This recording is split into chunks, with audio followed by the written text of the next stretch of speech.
هدي إلياس قف حق كل أي جرته هنقيو حق مادي hal toddobaad oo ay baaritaan ku wadeen booliiska Sweden sababta ka dambeysa dilka Allaha u naxariistay Ilyas Cabdiraxmaan Sheekh Muxudiin oo ahaa wiil yar oo 16 jir ah waxaa maanta loo ogolaaday reerkiisa inay u sameeyaan aas kaasi oo ay ka soo qayb galeen Soomaalida ku nool Gothenburg iyo jaalidaha kale taas oo soo afjartay noloshii Urdunka u ahayd Ilyas iyo hamigii fogaa ay ka lahaayeen reerkiisa waxa uu ka mid noqday tirada dhalinyarada Soomaalida ee sanadkan lagu dilay Sweden kuwaasi oo sanadba sanadka kale ka sii badanaya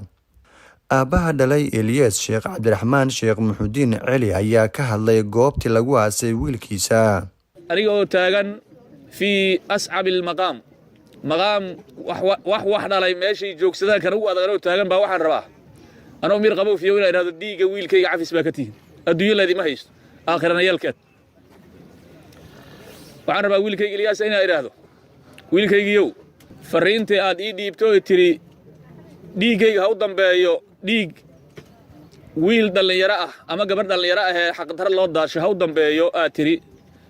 aabe waan gaarsiinayaa magacaaga lagu daadimay dhiig insha Allah dhalinyarada waxaan rabaa inaan iraaho isdilaysa ay kana khaasatan ilaahay ka cabsada joojiya waxaad wadaan ha u dambeeyo Ilyas idinkana waa isdisheen waa isbaabi'iseen dadka abriyada ahana waa baabi'iseen joojiya waxaad wadaan saasaan leeyahay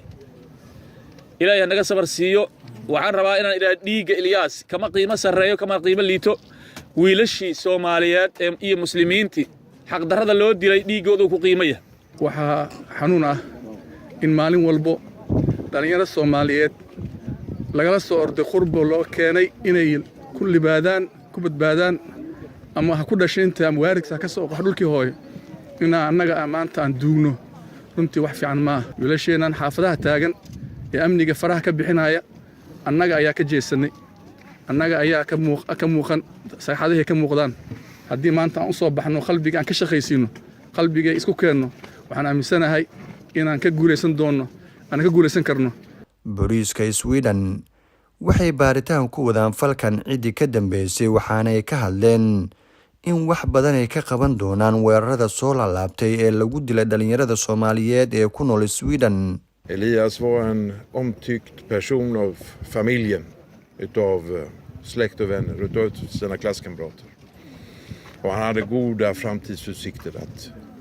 klara sig och göra fint här i samhället. doorka siyaasiyiinta ee matasha bulshada kala duwan ee ku nool halkan ayay dadku inta badan aad u dhaliilaan taasi oo hoos u dhigi karto kalsoonida lagu qabi karo wax ka qabashada kiiska Ilyas iyo dilalka kale ee soo laabtay anigu waxaan deganahay xaafadda Ilyas oo ku dhintay waxaana u fadhiyaa siyaasiyan xaafadda Ilyas oo ku dhintay